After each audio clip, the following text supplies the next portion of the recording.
There we are. Christmas has gone. The Christmas fixtures have gone, which is normally regarded as a very vital time in football. And the Premiership is threatening to be one of the most exciting for a long, long time.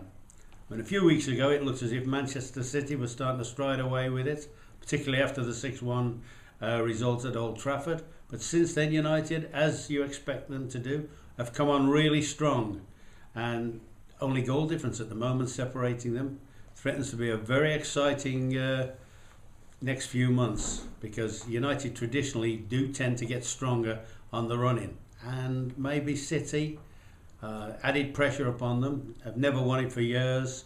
In fact, never won the Premiership, and it'll be interesting to see now how the camp deal with it. I mean, they've had a phenomenal run, scored loads and loads of goals, and played some terrific, exciting football.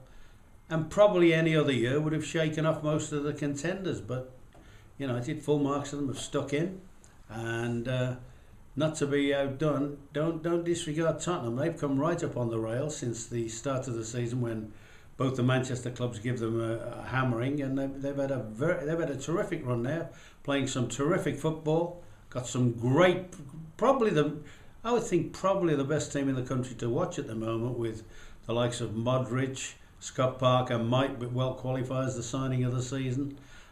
Great players like that. Van der Vaart, a wonderful player. And of course, Gareth Bale now is looking like one of the best players in the world. I think a lot of that's due to the fact when he was playing for Wales, they released him from playing on the wing. And it's noticeable now that he's playing with a lot more freedom, playing in. He looks almost as if Harry Redknapp's given him the licence to play where he likes. And with his pace, power and great skill, he can be a threat anywhere. And I should think Harry is very excited about the prospects of the coming season. Personally, I've got a feeling they'll win the FA Cup this year. They would be my tip for the FA Cup this year, providing they get the luck of the draw. And I think they've got a good start in it. And they might be worth a flutter. At the other end of the table, another thing I'd have mentioned, I couldn't believe at the start of the season the amount of stick Arsene Wenger was getting. Arsene Wenger, for me, is an all-time great manager. And I thought it was very disrespectful, the amount of stick he was getting. And full marks to the Arsenal. They're not going to win the league. Might just nick it. They might have a good cup run. And I think if they can finish in the top 4 this season, that'll be as good an achievement as he's probably had in his career, because losing Fabregas and Nasri at the start of the season was a blow. He got criticised for bringing in other players, or bringing in players that weren't considered the type of player that Arsenal are used to. But yeah, they've had a great run. Chelsea at the moment looking a little bit in, I don't say in decline. They look as if there's got to be. I thought it was going to be an evolution when AVB came in as manager. I think now it's looking more like a revolution. I think they've got to make changes, and I think they'll make a lot of changes very, very quickly. And it might well be that a lot of the old brigade, although whenever I've seen them recently, they've still done well, but it might well be that the likes of Drogba, the Maloudas, Frankie Lampard even, and John Terry might not have too long a future at the Bridge. Of course, the big enigma they've got there is Torres. I mean, I for the life of me can't understand what's happened to him. When he was at Liverpool, particularly in his first 2 or 3 years, I thought he was probably the best centre forward in the world. It may well be that going to Chelsea was the wrong move for him, because the way Chelsea played then, where they didn't get a quick service into the front players, which he depended on when he was at Liverpool. Gerrard used to feed him in very quickly. But I thought that would change when they signed Mata. I thought one Mata would be the player to thread him through, and there were early signs that was going to happen.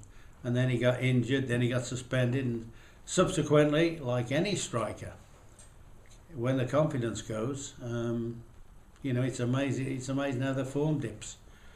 Talking of form dips, of course, his replacement at Liverpool hasn't really started yet, Andy Carroll. I mean, he looks a bit worrying. They've outlaid an awful lot of money on him, and the signs are at the moment that he's well short of it. but they've managed to get by the very fact that they've unearthed one of the Premiership's outstanding players this year, Luis Suarez.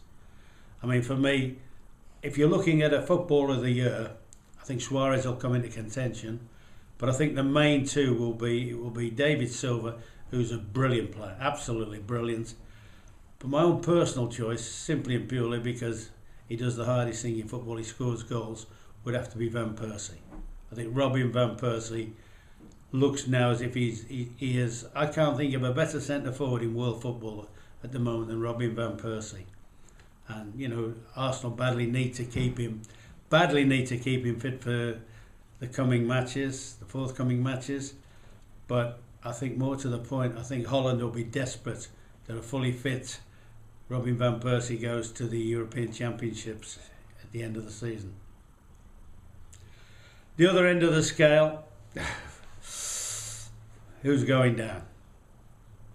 Well, I must admit the surprise packet of the season, because I thought they'd be well involved in the relegation struggle this year, is Newcastle. I thought Newcastle would be involved in it before Marcel Pardew and the players he's got. I said earlier, Scott Parker could be the signing of the season, but also I think Demba Ba might, on a free transfer, scoring as many goals as the top players in the country are, Demba Ba could well qualify for that. And I think Newcastle, regardless of what happens from here till the end of the season, have had a very, very satisfying season. At the bottom, you look at the shambles that is Blackburn. I mean, I actually feel I don't think Steve Keane should have been given the job in the first place. I think there were circumstances that made his appointment look a little bit odd, to say the least. I mean, I think if Sam Allardyce had remained there, Blackburn would not have been in trouble. They wouldn't have been winning the league, but they'd have been in a much healthier position as they are. But I do feel the treatment of Steve Keane since by the Blackburn fans has been disgusting. I mean, at the time they should have accepted, okay, he's the manager. That was the time then, support the team, get behind the team. But they go to matches now and it seems as if the whole point of it, like flying aeroplanes over, I don't know, it was Ewood Park, it might have been Bolton, it might have been an away game, where they flew an aeroplane over with a banner, Keane out. That gives the players, that's a deflection for the players. The players will be looking at it and think, well, it's all the manager's fault, and it gives them an easy cop out. But I do think unless Blackburn make a change in the managerial stakes, I think they'll go. I think this could be the year they go. The same might apply to Bolton Wanderers. They've done particularly well over the last few years, and they've done well with loan players. I mean, they had the likes of Jack Wilshere in there a season or two back. Sturridge was there last year scoring goals. But since they've gone and Almanda's gone, Kevin Davis looks to have lost. He was their spirit leader. He looks to have lost his legs even. And at the moment, the Cahill business hanging over them. At the moment, it's all depression at Bolton, and they'll find it very hard. It's a very important window for Owen Coyle. He's got to make some good signings that can come in and lift the place and get them some points, because they are in big trouble. Who goes with them? Well, I just got a feeling Wolves will survive. I still think one of the promoted sides will get back involved in there, and I think the most likely for my money is QPR.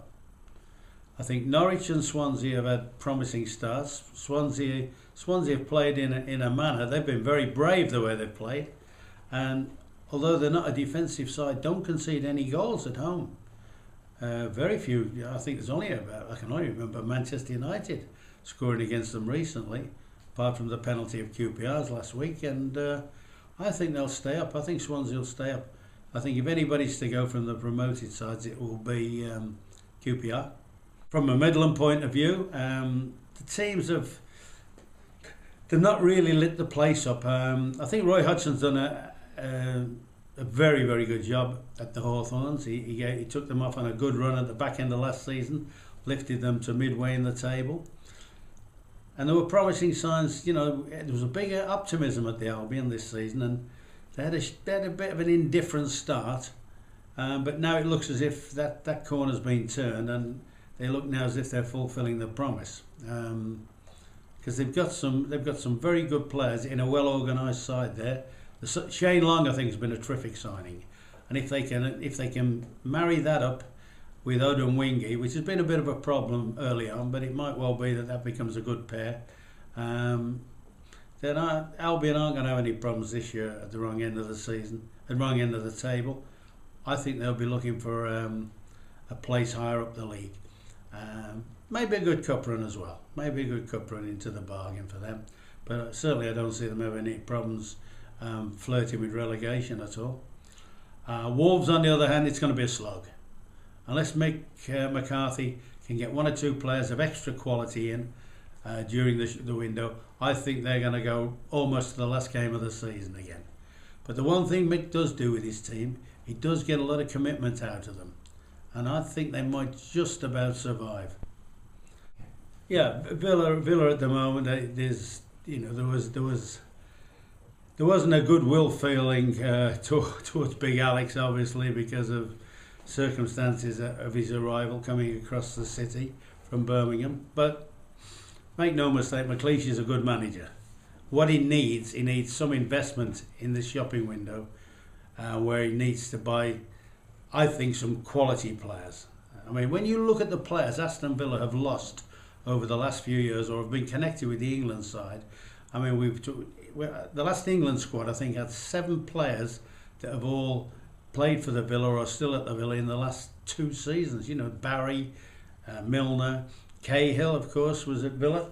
Then you've got Bent, Young, Downing, Luke Young. You know, that's a big percentage of a side that played in the England squad.